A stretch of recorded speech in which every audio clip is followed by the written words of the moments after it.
Hi, I'm Joanne Levy, author of Fish Out of Water. I identify as a white, Jewish, cis-het woman, and I'm so excited about the Pond Life episode of the Book of Life podcast, where I join Evan Wolkenstein and we speak with Heidi about our own voices books that feature male protagonists who struggle with their bar mitzvah projects.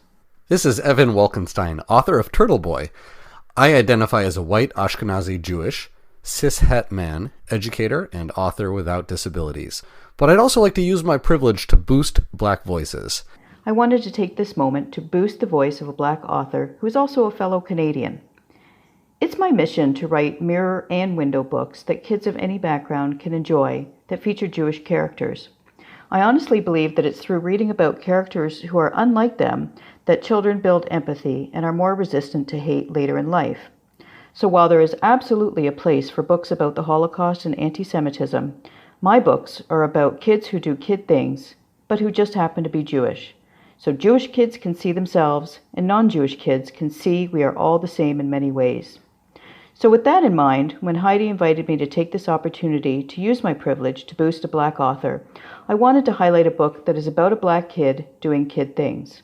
I found that in Dragons in a Bag by Zetta Elliott. I mean, looking after dragons isn't a typical kid thing, but I can't imagine any kid who wouldn't want a dragon. It's a fun and funny book about a dinosaur-loving kid who unwittingly finds himself the caretaker of baby dragons and the cast of characters he meets along the way. It's the perfect book for kids who love a little bit of magic in their stories, and I highly recommend the audiobook. The voice actor is wonderful, and there's even the bonus of having the author read her own acknowledgments at the end, highlighting some of her own frustrations with the lack of diversity in Kidlit. I do hope we're making a change in that front, and to that end, I do hope you'll give Dragons in a Bag a read, or a listen. I'm eager to read the second book in the series, The Dragon Thief, and more books from Zetta. Thank you for listening, and read widely. It's one way to repair the world. I'd like to recommend Tight by Tori Maldonado. Tight is about a boy around the age of the main character in Turtle Boy. His name is Brian, and he's an all-around sweet kid, but he's got some monsters in his closet. Brian is close to his loving and wise mother, but he aches for the approval of his father, who has been in and out of prison and who has a violent, explosive temper. It's the story of what happens when Brian has the opportunity to become friends with a kid who seems like the bridge to becoming a bit less like his mom and a bit more like his dad. What I loved about this book was that it features caring, thoughtful adults, and it shows a well-rounded kid try to figure out how to get the love that he needs and the attention that he craves, and in a way it reminded me a little of my own writing. And on the other hand, Brian is Black, growing up in low-income housing in Brooklyn, and he has a whole set of other concerns that my fairly privileged protagonist doesn't have to contend with.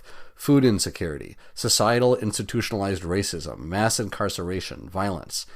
And yet, like Will Levine, Brian is a bit of a dork. He loves comic books. He loves Ms. Pac-Man, and in some ways, if the world were a different place, I could see he and Will being friends. Tori's dialogue is rich and authentic. It's not really hard to pick up the vernacular, and it does give you a real sense of immersion in culture and way of life I don't have daily access to. Meanwhile, Tori himself did the dialogue on the audiobook, and it's read with sparkle and with passion. So pick up a copy of Tight by Tori Maldonado and see the world through a new perspective.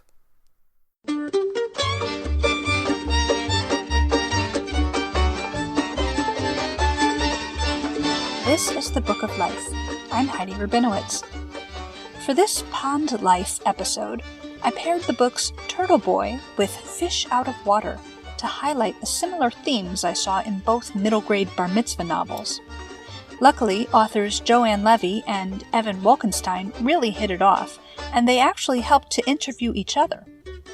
Before we get into the conversation, I just want to mention that the Pardes Center for Jewish Educators has a curriculum for Turtle Boy on their website, which I will link to at bookoflifepodcasts.com, along with links to everything else we'll be talking about.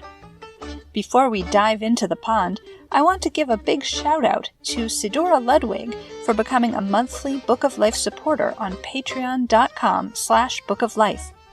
Sidora donated at the level where she gets to pick the episode where I give her a shout-out. Sidora, I hope you enjoy hearing from Evan and Joanne, and thanks again for your support.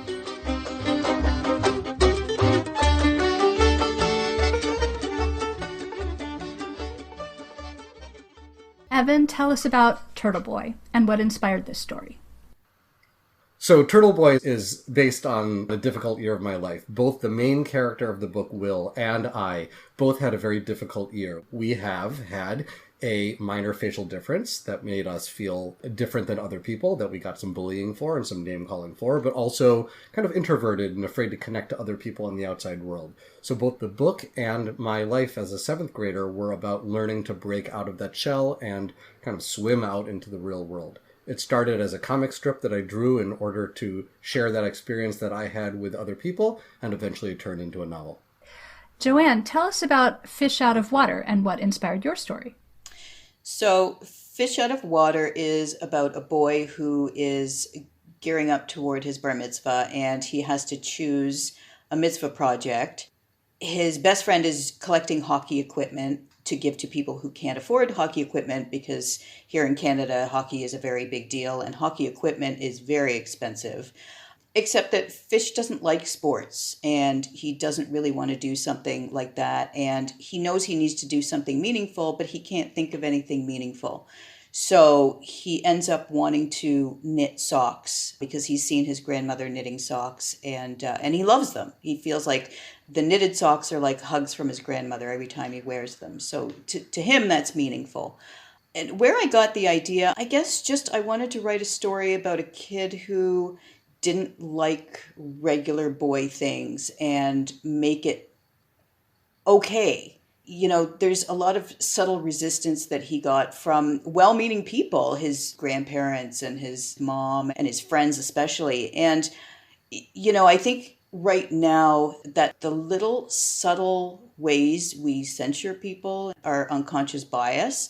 And I wanted to put that in there with a light hand, but important, that Fish stood up and said, this is what I want to do and it's okay. And why wouldn't it be okay? So that's where the story came from. And it was inspired, if you looked at the dedication in the book, I dedicate it to Travis, who is my friend's son. And he's just like this exuberant kid, and he loves crafts, and he's just really clever and different, and it's so awesome. He's such a great kid. So I wanted to write a book about a kid like that. Cool. All right. So I'd like to ask both of you to talk about the importance of B'nai Mitzvah in these stories and in real life. Sure. It was easy to talk about in this book because obviously it's built right in that Fish needs to figure out what he wants to do that's meaningful.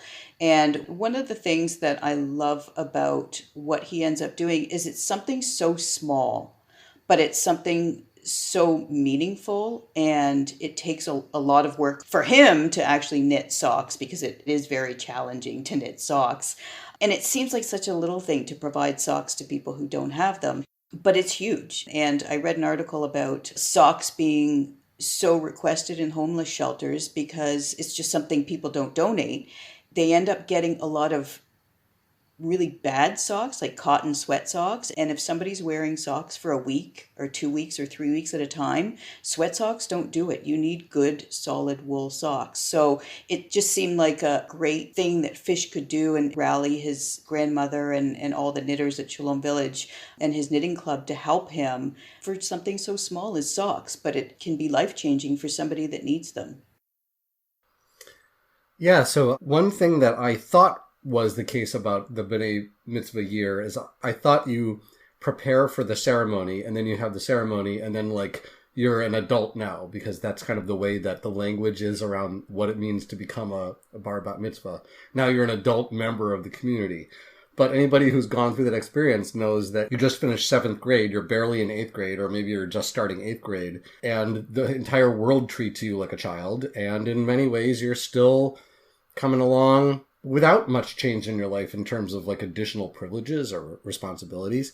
So my feeling about the bar bat mitzvah process is it's not where you end being a child and you start being an adult, but it's like the official kickoff of entering into a process of adulting and figuring out who you are and who you want to be. So while Fish is trying to figure out what he wants to do and how he wants to organize what it means to be a boy or a man or what it doesn't have to mean, and he's figuring out his own identity. Will has been living his entire life in this kind of a bubble. Actually, similarly to Fish, he's got hesitancies about the two-cone portion of his experience, but his rabbi, kind of behind the scenes, understands him and puts him in a position where he's going to have to do something that is outside of his comfort zone, which is going to be visiting a punk rock drummer teenager in the hospital, older than him, an extrovert, loud, funny, brash, while Will is the opposite of those things. And so this experience, like the first act of the book, is going to be Will pushing against it because it hurts too much to imagine growing into that. And it ignites a lot of his own anxieties. But like so much of the adulting process, it's all about that next step of who do you want to be step by step. You can't do it all at once. You have to do it a little at a time. And then when the bar mitzvah happens, I won't reveal too much, but it's not that everything in Will's life is now solved. It's that Will has the beginning of a toolbox for how to address the problems in his life.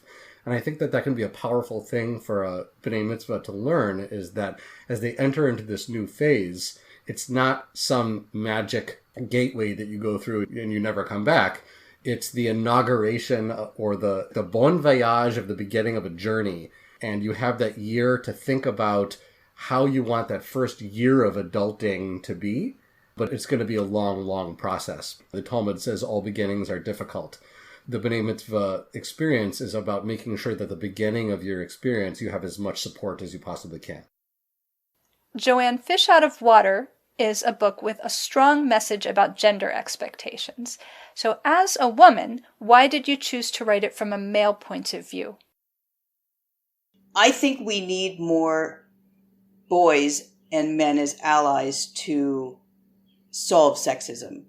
And I think when going back to the subtle way that we talk to boys, I don't think it's interpreted as sexism, but it is. And it creates expectations, and we tell boys a lot of things that they can't do. Exactly what Fish gets told. Oh, why would you want to do that? That's girly. It's insulting to boys and women. We hear stuff like that as women and girls all the time. I don't think boys do as much, and I think it's important to put the spotlight on that. I see this book as 2 tracks. For young boys reading it, I think it's sort of a gut check that you trust what you want to do. Whatever you want to do, if that's your passion, go for it. Nobody should stop you.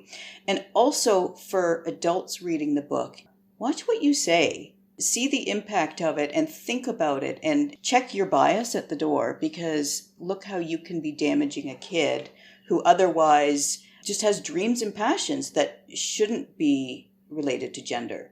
So I felt that writing it as a boy perspective just gave it a bit more oomph than your regular story about girls saying, oh, I can do it. And they can, but I think it's just a little different from a boy's perspective. Yeah, good answer. I agree.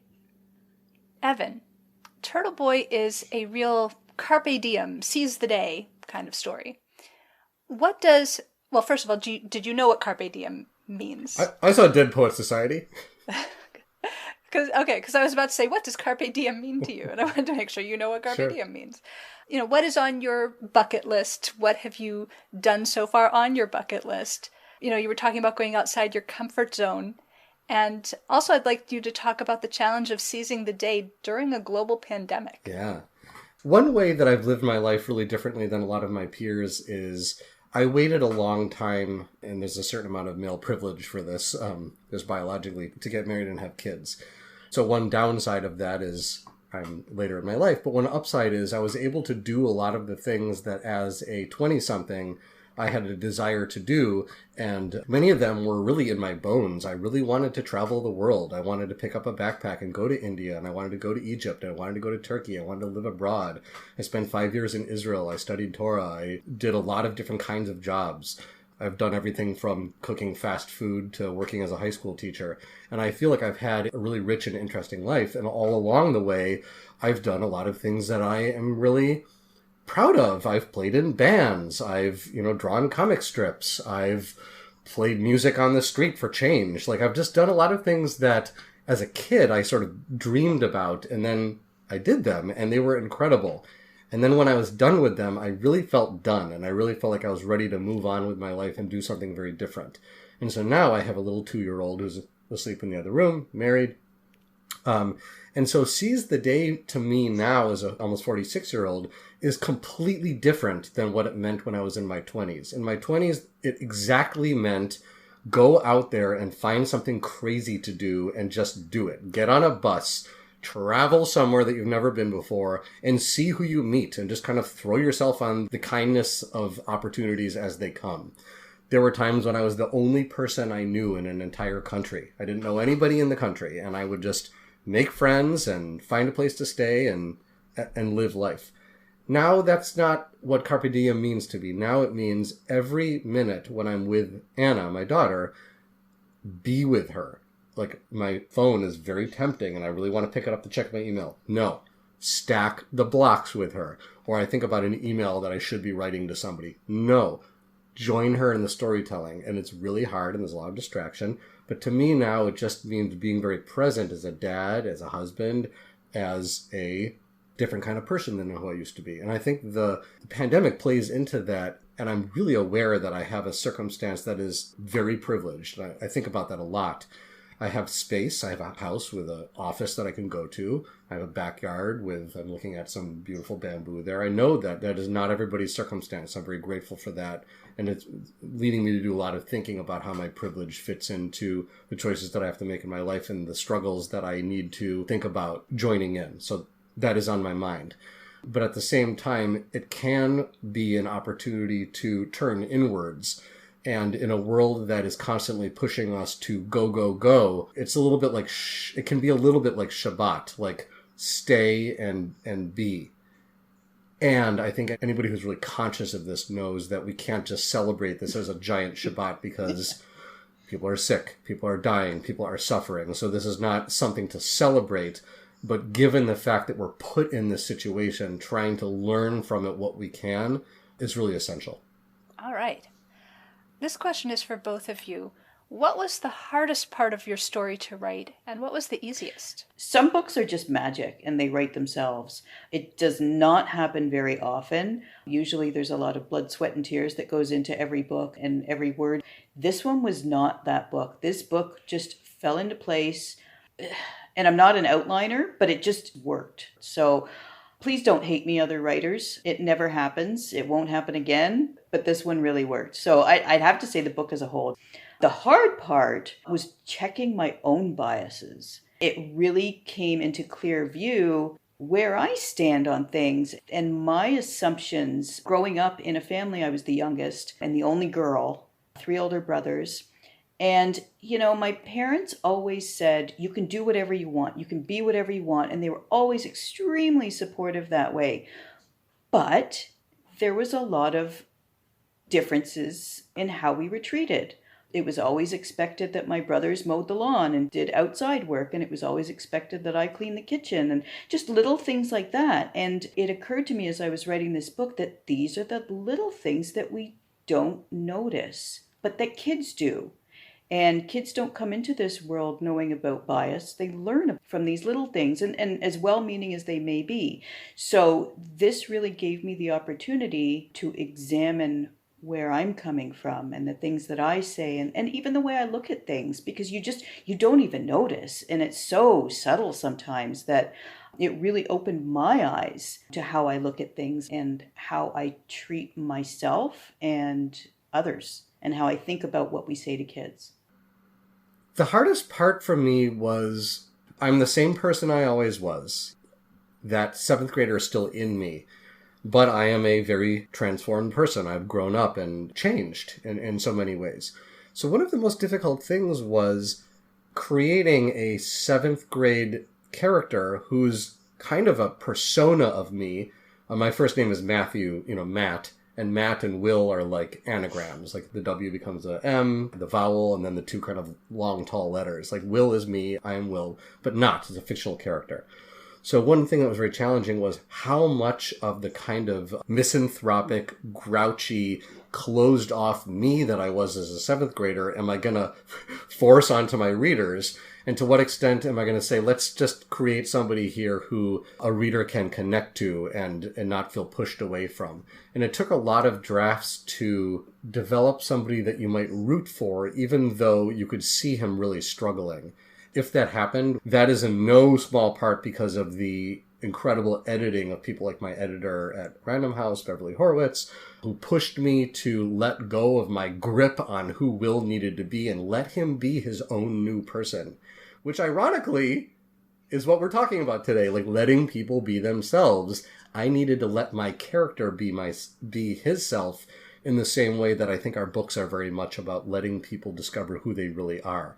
So in some ways, the process of creating a fictional character can kind of mirror some of the ways that we're urging both our own selves and the young people that we come into contact with to embrace who they really are, to not be afraid to try something new, and to go out of a different path than the one that they felt pushed into. Good answer. Yeah. And I feel like I should say that there's so many similarities with our books. We didn't write them together, correct? It feels like we did. While I was listening to it, I was like, ooh, that's a different way of doing the same thing I did. Yeah. I mean, the Dead Fathers and the Mitzvah Project, we did them in such different ways, though, but there's so many similarities. I was struck by that. Yeah, it's like Legos. Like it's the same Lego blocks, but completely different configuration.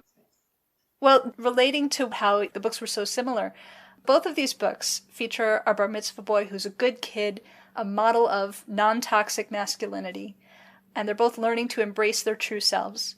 So what is the zeitgeist that inspired you both to write this sort of book right now? Just a matter of I wanted to write a book about a kid like my friend's son. They came here to stay for a visit, and I was just so inspired by his personality, and he's just such a great kid. So I think the bar mitzvah thing is sort of built in for that age, and it just sort of went from there. Yeah. So about 3 years ago, so I teach high school at Jewish Community High School of the Bay, and one of my amazing colleagues who teaches a class on social justice went to do a maternity leave, and she trusted me with her class to take it for a semester. And suddenly I was in a situation of not just having feelings about feminism, and I've thought of myself, I guess I would say like a striving feminist since I understood what the word really meant, probably in college. So going from just thinking about it or like wanting to be or like intending to be to having to impart what it means to me into a room full of teenagers, girls who like already know the advanced calculus of what gender is all about because they're confronted with it and the messaging and the limitations of it from a very early age. And boys who are thrown into the gendering box, but are not always as conscious of how it operates as girls are. I think girls speak it as a first language and boys get clued into it sometimes against their will a little later on. I'm generalizing, of course. So there I was having to learn how to do that. And I found that as I was reading and watching and learning about feminism and how to teach it and the boxes that genders are in, starting to understand non-binary gender better, and just realizing like I'm really at the beginning of a long journey of understanding things that I've just been waking up to slowly over the course of my life. And now I have to teach it. That responsibility really shifted my gear. Now it was like, there is no time to waste. There are students waiting for us. There are young people who are seeing toxic messaging all over the place. And we are all they have. It's urgent. And so however ill-equipped I might have felt to solve the problem, it's a little like lo alecha hamlacha ligmor, right? I'm not going to solve the problem, but we can't put down the task. So as I was setting out to write the story, I think I was pulling from my experience in the classroom and trying to bring my passion for helping people to become who they are and to fight a broken patriarchy, like passion to fight that, channel that into some of my writing. I love that. Evan, tell us about Bim Bam. Bim Bam is an incredible website, and they don't exist as an ongoing organization. But the mission was, we need to create content that is deep and current and super relevant for young people to learn about Jewish civilization, but also that won't be oversimplified, stuff that'll be intriguing to adults. It started as Godcast. My friend Sarah Lefton started this incredible organization, and it began just with like a Parsha Shavua, an animated Parsha. And the thing that stood out was each one was unique. Some of them were musical, some of them were poetic, but a lot of them were just great animation. And just to give you an example of one, she would bring in to speak about the Parsha, there were some rabbis and some professional Jews, but also she would find people who were in the field that the Parsha might kind of tangentially connect to, and they would talk about it. So my favorite one was about the Mishkan. So the Mishkan is this portable temple that a big chunk of the Torah is about. Not particularly exciting to read about, but he's a furniture designer. So he explained the concept of form and function, and the animator, who's incredible, had the little parts of the Mishkan lined up and the pieces fit together like Legos, and he talked about the symbolism of the bronze is on the outside, then it's the silver, the gold is on the inside. As you go inside, that's where the valuable stuff is. How it's portable, allowing for creativity and adaptability. I remember seeing that and just being blown away by how relevant Bim Bam was making Torah for people who might be either newcomers to learning it or to people who'd been learning it for a long time but needed a new perspective. And eventually they branched out and they started doing other things as well. Great workshops with bringing people in to do fast animations, teaching kids to do claymation. And by the time they were done, they have an entire vault of fantastic resources. And I'll just put a plug in, the Sukkot one, I got to be turned into a Lego avatar. So you get to see me as a stop film animated Lego guy explaining Sukkot. It was super fun to make. I got to design my own Lego dude. I picked out what colors. I wanted it to match my own sense of style, and it was really fun to make. And I felt like it's some of my best Torah for Sukkot, so I'll definitely put in a recommendation for that. And that's actually how I ended up getting the audiobook opportunity to narrate my own book, because I'd already had the experience of doing a voiceover for Sukkot, and I used that to try something new to do a audiobook for Turtle Boy. That's cool. That was one of my questions, was about the audiobook and how that came about. Very good. Yeah, that's really cool. Joanne, I've seen your amazing felt creations on Etsy.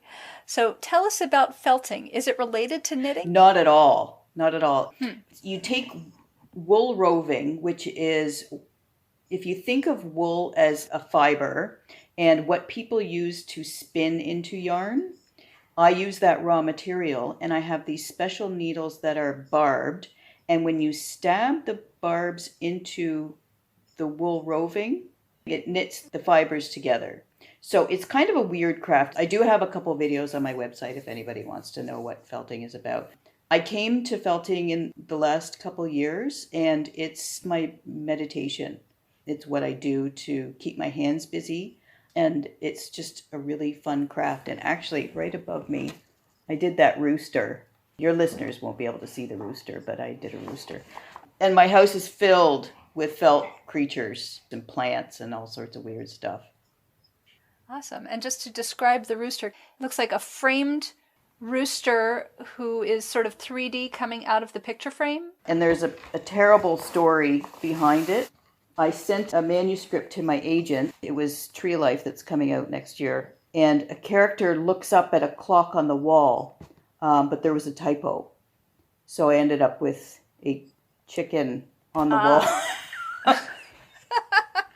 So, that explains it without explaining it, right? Yeah. Yeah. Yes, it does. So I made a chicken for the wall. Anyway. A male chicken for the wall. Yes. I follow somebody on Instagram that does stop film animation felt creations. These beautiful scenes of like cooking. I've seen that one. It's like a kitchen, and so I was like, I want to learn how to do it. I have tutorials on my website. Ooh, I want to learn. I'm gonna watch that. Yeah, for sure. And next time we do this, there'll be a shark on my wall. Yes, very cool. Looking forward to it. I'm so happy that you're making friends, because I asked you both to join me at the same time. Because when I read these books that have so many similarities, I wondered what questions you might have for each other. Awesome. Okay, my question for you, Joanne, I've been thinking about this, is a lot of people learn a lot of things through their bar bat mitzvah. Some of them are like, that's what they're supposed to get out of it, and some of them are kind of a private thing they learn or like an accidental thing they learn. What is one personal thing or kind of internal thing or accidental thing that you learned from going through the process? It was a long time ago. I guess, I think going back to what you said about it being a process, becoming an adult, it's not like you wake up one day and you're grown up. And I think that the realization that that's not the way it is, and that grown-ups even don't always feel like grown-ups all the time. I want to talk about the audio because I'm a very, very slow reader. And by the time I ordered Evan's book to read it, it wasn't going to arrive in time once I realized how big it was. So I got the audiobook and I loved it. And I'm so glad I actually had the joy of listening to it on audio for a couple of reasons. It allowed me to feel extremely productive both by listening to the audio and weeding my backyard at the same time. And I loved that I didn't realize when I ordered it that you narrated it yourself. And I thought that that was an extra bonus because hearing how your characters sound in your head isn't something that we normally get when we read a book. So I loved hearing that. I thought it gave an authenticity to the characters, and also hearing the Hebrew was nice too. And the Mourner's Kaddish, I know it off by heart, unfortunately, but not everybody does, and not everybody knows what those words sound like, especially if some non-Jewish kids who've never been to services like that. It just gave it an extra oomph, and I really enjoyed that. And the drumming parts, listening to the drumming. One of my brothers is a drummer, so I really heard that in my head and it took me back too. So hearing that, I thought gave the novel an extra depth. So you sort of answered this before about how it came about that you narrated it, but did you always want to? Was that your hope when you heard there was going to be an audiobook? Yes. So when I started the process of writing this book, I was very aware as I was writing that I hadn't written anything in the middle grade genre before. I needed to be a student of the art form. So I needed to read more. But, I teach high school and I had a baby at home at the time, now a toddler. And when am I going to do this? So what I started doing was listening to audiobooks while I would run, while I would wash dishes, while I would work in the backyard, exactly what you said. And I found that I fell in love with audiobooks as their own form of book. They're both books and they are a thing that is not a book. And I loved them. And I would just look forward to, I'm not going to say I would look forward to washing dishes. That's a little much. But I would enjoy my time, time of solitude with my headphones on. And I started to discover that there were audiobooks that I loved and I felt passionate about how they were voiced. And I started to feel like, wow, wouldn't that be incredible if I got to do my own audiobook? I basically queried my editor, like, is this a thing that might happen one day? I've done voiceovers. So she passed that along. She made the connection.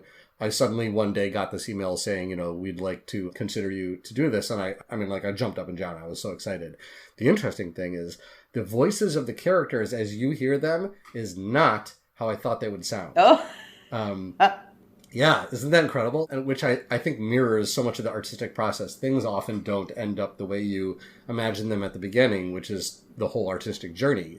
Your art needs to be set free to become who it is.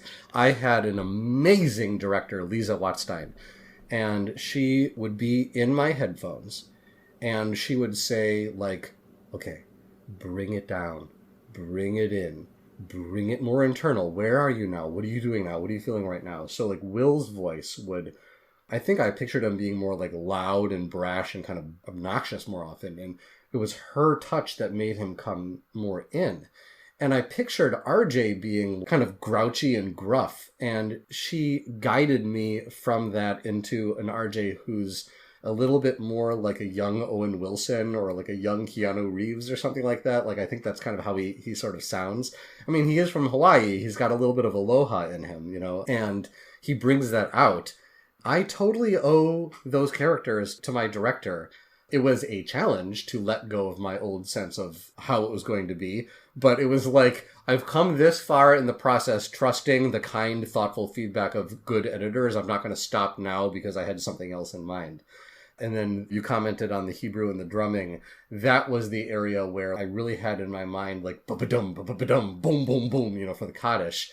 And I just dreamt about what it would feel like to say that into a big microphone in a recording booth. But what I didn't know would be that I would be crying while I did it. And you can hear my voice in some of the scenes. You can hear me choke up a little. While I was reading and tears and I'm like starting to choke up, she would be like, bring it back. She'd be saying it while I was talking, bring it back, bring it down, keep going, keep going. And I would just keep reading. It was like she was like holding my hand. I'm actually feeling choked up while I'm talking about this. It was like, it was like she was holding my hand on a tightrope with a very tall pole. And that's how I got safely to the other side, but also created something that a listener would be able to hear and not feel overwhelmed by my emotion. And it was very powerful, very exhausting, and a lot like Yom Kippur. When it was over, I was drained and I gave it everything I had. And I'm so glad that you got to hear it. Thank you for listening to it. Yeah, knowing that now makes it even more meaningful. But it was such a great listen, and I really, really enjoyed it. So kudos. Well done to you and your director. Thank you. I am very proud of it. Thank you. Well, I only read it on the page. Now I want to listen to the audiobook. You should. And also, I just wanted to make sure that listeners know who RJ is, because he is such a special and pivotal character. So RJ is the boy in the hospital that Will visits initially because it's his assignment as a bar mitzvah project. And then they actually do become friends. And RJ teaches Will how to become a drummer. And that becomes a really great way for him to have some self-expression. Will is an introvert who has the freedom to go wherever he wants in the world but doesn't want to. And RJ is an extrovert who wishes he could be out there in the world swimming in the ocean but is confined to a hospital room. So in a sense, they sort of complete each other. Perfect description. I have another question, and I have just a comment. It was so important to me to make this comment that I actually put it in my little cheat sheet here. Just about grief. So often kids don't have the language or don't understand their own grief. And that was so obvious here for Will in his fractured memories of his dad and even denying that he had grief. But as the book unfolds, it's obvious he does. And then it's brought to the forefront when something terrible happens. I'm not going to give up too much, but I think you did a beautiful job identifying that grief that he couldn't identify in himself. And I think that kids will look at that and get the sense that it's okay that you don't know how to identify your feelings, even though they're there. I think about this a lot, not to plug myself, but I have a book coming out next year that's set in a Jewish funeral home. So I think a lot about grief. My dad is a funeral director, so I think a lot about death and grief and the Jewish way and how we talk about grief and death. So I thought it was a beautiful way to really get inside the character and show that he just didn't know how to process it, and he didn't even necessarily know that he had it. But well done. I thought that was really great. So that's my comment. Thank you. Maybe I'll just riff on that for 1 second, and I would say I think that any good middle grade book is going to involve transformation. They have to, because it's about an age when everything is transforming. Your body's transforming, the way you see yourself is transforming. And just like you said that Will doesn't really know how to name what his grief is, or let alone what to do with it, I think that's true whether you don't know how to name what your gender is, or what kind of Jew you want to be, or what kind of person you want to be, or you don't know how to, like, everything that you thought was the way it was in childhood is now kind of loose and unmoored and floating, and there's both the opportunity but also the crisis, right, of what are you going to do with all these floating pieces? And whether that grief for you is about a loved one dying, thank God that did not happen to me, but I did have a lot of grief because I was grieving the childhood that wasn't quite what I wanted it to be because of the medical condition that I had been diagnosed with and the social difficulties that I was experiencing. It just wasn't the childhood I wanted.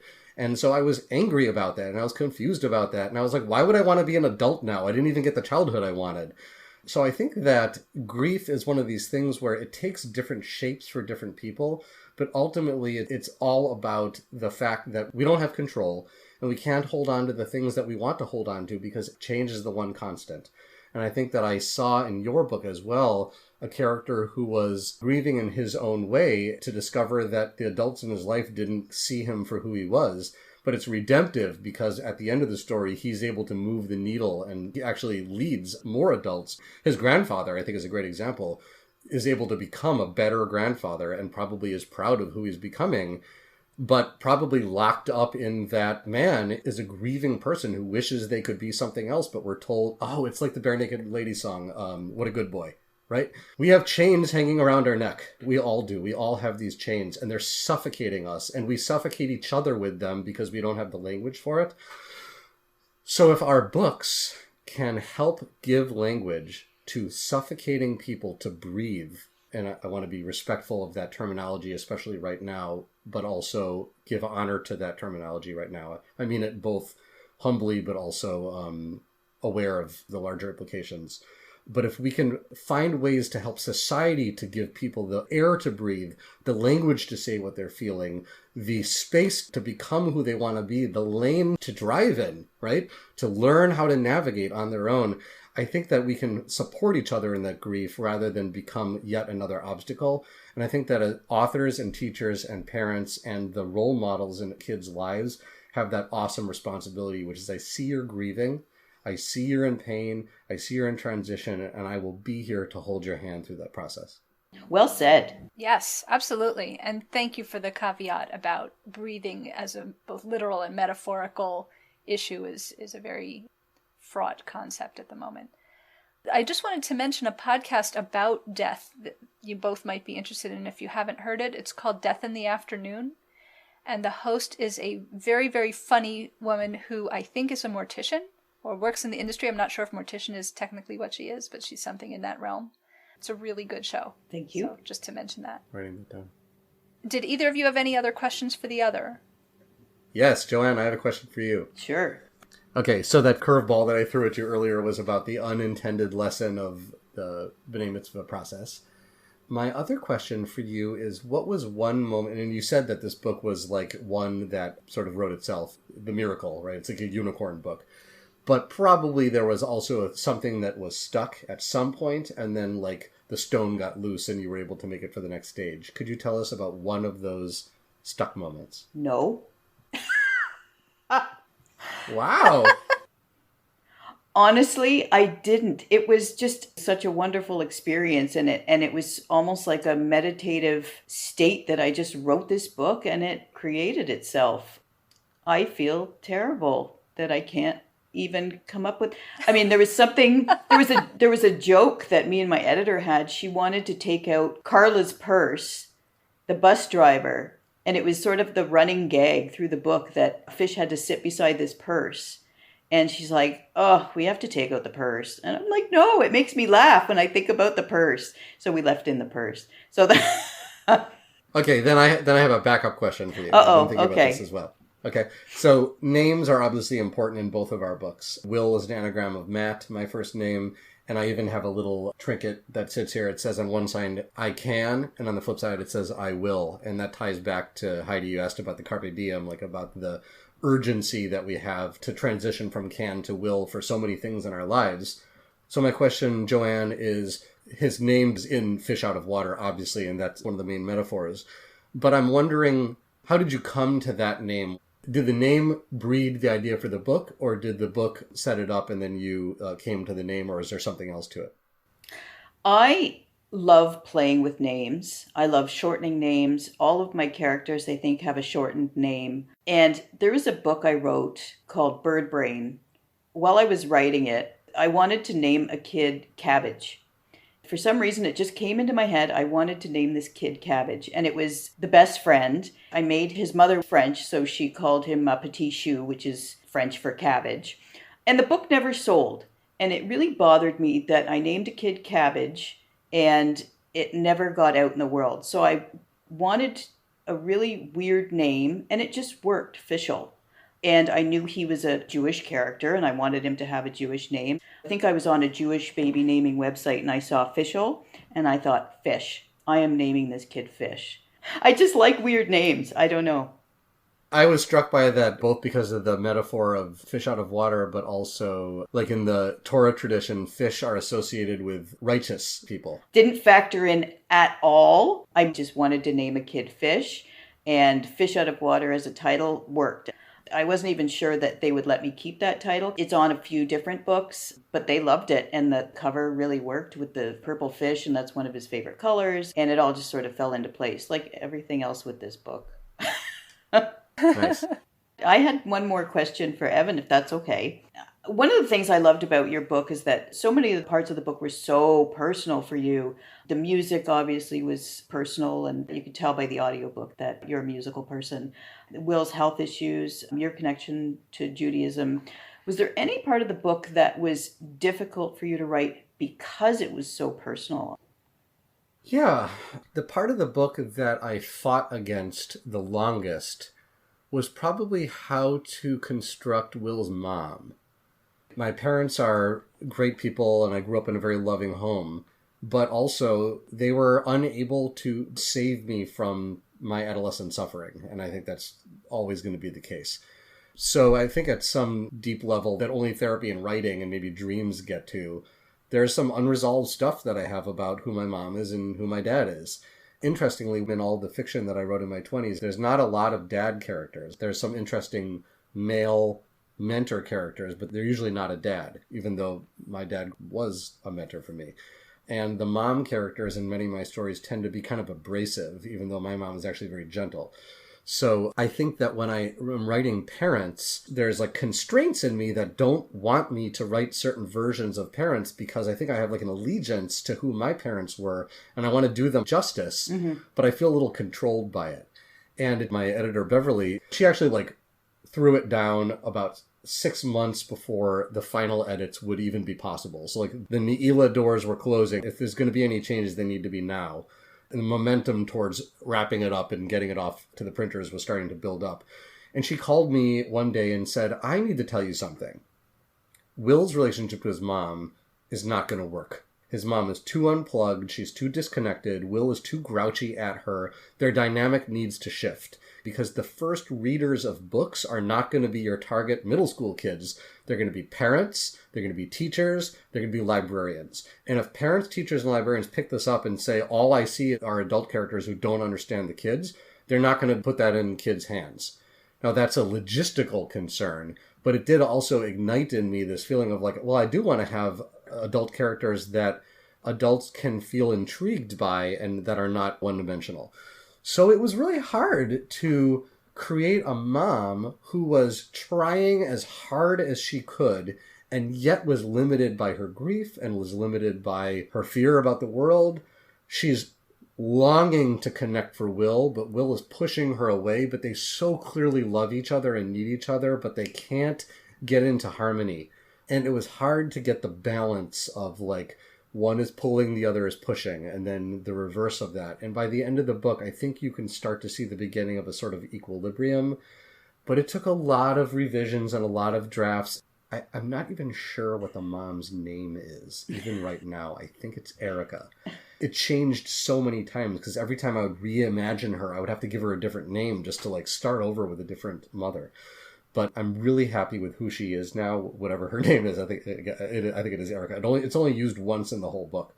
But that was hard to come to. I think I have a lot of feelings about who my parents are, and trying to create a fictional parent is not easy. That's interesting. That's a great answer. If you want to know what my mom was like, read Small, Medium, at Large, and the ghost grandmother is my mom. Totally. I actually have that downloaded now. Oh, awesome. That's my summer reading. I'm looking forward to it. Yay! Speaking of your other books, I wanted to give you both the chance to tell what you're working on next. I love Will, but I'm a little done with him right now. Maybe later on I'll come back to him. I am actually curious like what he would turn into as a older teenager and beyond. But the character that I feel the most strongly about right now is Shira. So I'm a draft into a story about Shira and her relationship with her dad and her grandfather. She has strong feelings about ethics, strong feelings about efficacy, strong feelings about her fist. You know, she's a volleyball player and she can slam that ball really hard. And she goes through her life knocking down walls. So I need to come up with what is the barrier that she comes up against that's going to take everything she's got to punch through it. Her slogan in Turtle Boy before a really important serve is she learned from her bubby, which is the heart willing, come what may. And the working title of book 2 is Come What May. Very nice. Awesome. It'll be great to go back into that world and live with those characters some more. Joanne? My next book coming out, I've just learned it's getting a new title, and I don't know what it is yet. It's a summer camp story about a very shy girl who is planning to go to a sleepaway camp with her best friend, and at the last minute, her best friend bows out and decides to go to horse camp. So it's all about her summer by herself, and she's very much an introvert, and how she gets along at summer camp. And then my book after that is Tree of Life, which I talked about, set in the Jewish funeral home. That's the book of my heart.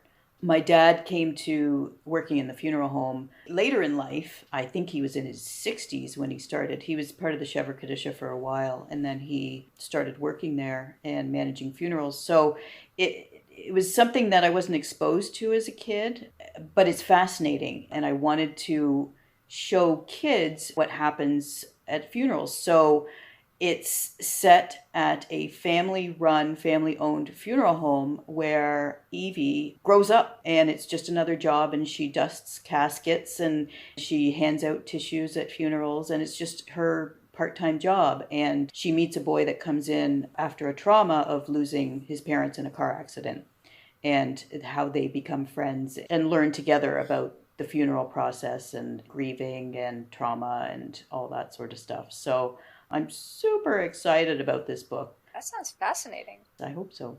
And very unusual. Yes, it's dark but funny. Mostly dark, but honest. There's no trauma on the page, but parts of it can be a little scary. But I thought it was important. Kids are so curious about funerals and what happens, not just when we die as far as grieving, but literally what happens at funerals. And a lot of kids are protected from going to funerals. And my dad keeps saying, you're not doing any service by protecting kids from funerals and death, as long as it's age appropriate. I'm not talking toddlers, but kids want to know what happens at funerals and what happens to the bodies and what happens in a casket. Right, thank you. I mean, that almost sounds like a public service in a way, to reveal those things that nobody will talk about. Nobody wants to talk about, yeah, but they happen. Right. Every day, yeah. Is there anything else that either of you would like to talk about that I haven't thought to ask you? Oh, maybe just this. I think there's a myth that readers like to read and kids who don't like to read don't like to read. The thing that I would like to just put out there is that while some kids pick up books and run with it from an early age, I was not a big reader until pretty much high school. I found it sort of overwhelming to pick up a book and not know what was going on for 20 or 40 pages. My life was disoriented enough as it was. I didn't need more disorientation. I was looking for structure. I wanted to know what was happening. In some ways a movie seemed easier because at least the disorientation only lasts 5 or 10 minutes and then you understand what the movie is about. But what I would like to suggest is that I think that there's a keyhole for every key. Kids learning to pick up a book, read 20 pages and go, blech, not for me. But that doesn't mean I'm done with reading. It means I'm done with this book. And to model what it looks like to be like, yuck, I didn't like this book. I put it down. It's not something to suffer through. It's not something to waste your time on. I understand with school, obviously, you often don't have choices. But to encourage young people to try something different and to accept when they say that a certain book isn't working for them. And that really what that means is this flavor, the taste of this thing, and to be open to trying something new. Absolutely. I think there's a lot of teachers and educators and book people out there that say that kids that say they don't like to read haven't found the right books yet, be it length or a topic or just something that they get to choose themselves that they're interested in. So absolutely. And I think that's one of the interesting things about our two books is that some kids love books that are super long. They can't get enough of a book. They want a 400-page book. And you have a long book, and I have a tiny short book, and there's something out there for everybody. One thing I wanted to add, too, is talking about our books being similar. Can we have a shout out for cool rabbis? Because both of our books have cool rabbis.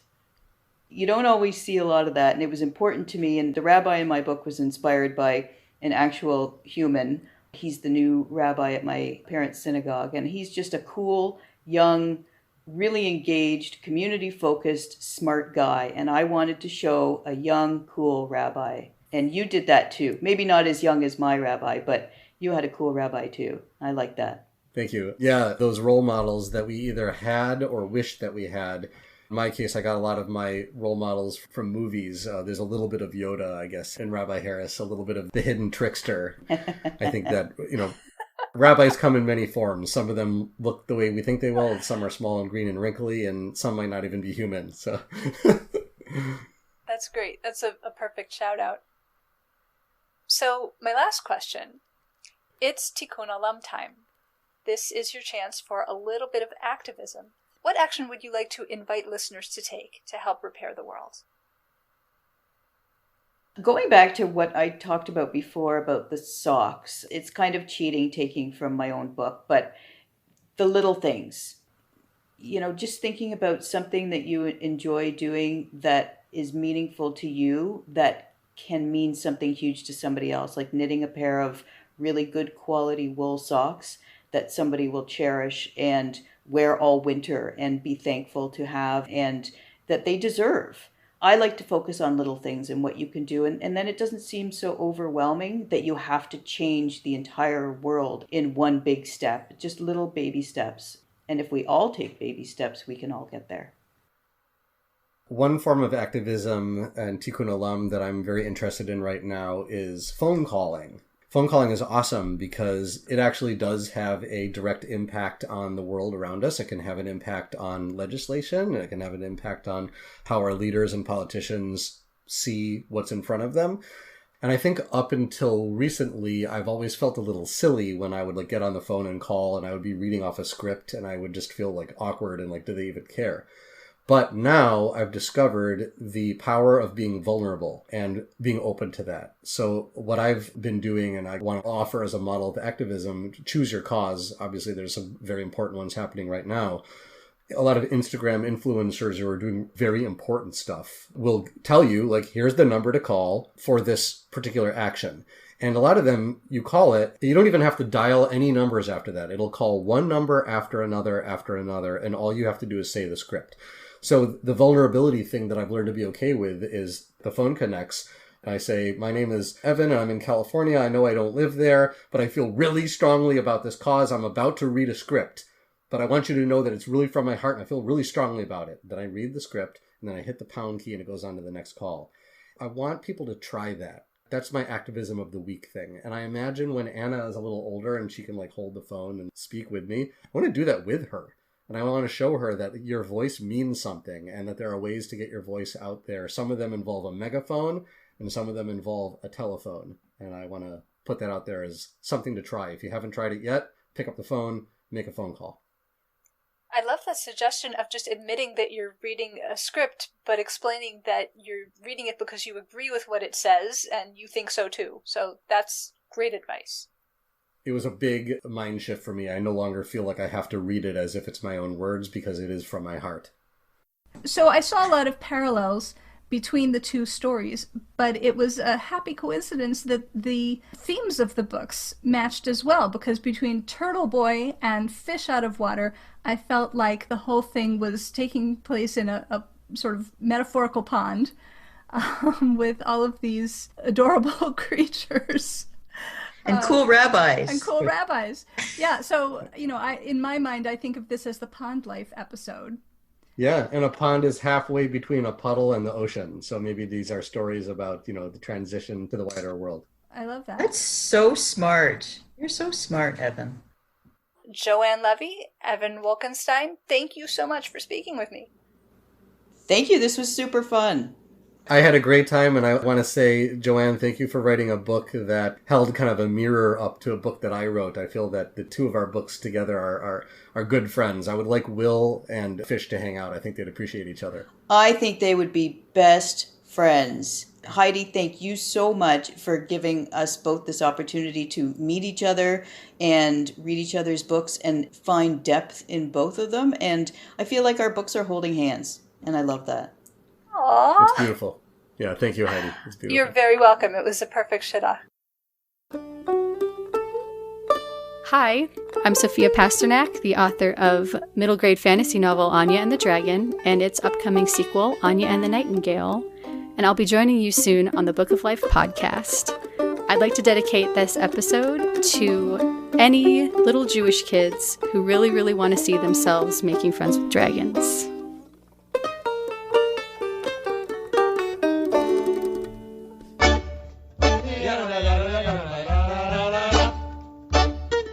Don't be a stranger. Say hi to Heidi at 561-206-2473 or bookoflifepodcast@gmail.com. Check out our Book of Life Podcast Facebook page or our Facebook discussion group, Jewish Kidlit Mavens. We are occasionally on Twitter too, at Book of Life Pod. Want to read the books featured on the show? Buy them through bookshop.org/shop/bookoflife to support the podcast and independent bookstores at the same time. You can also help us out by becoming a monthly supporter through Patreon or making a one-time donation to our home library, the Feldman Children's Library at Congregation B'nai Israel of Boca Raton, Florida. You'll find links for all of that and more at bookoflifepodcast.com. Our background music is provided by the Freelock Makers Klezmer String Band. Thanks for listening and happy reading.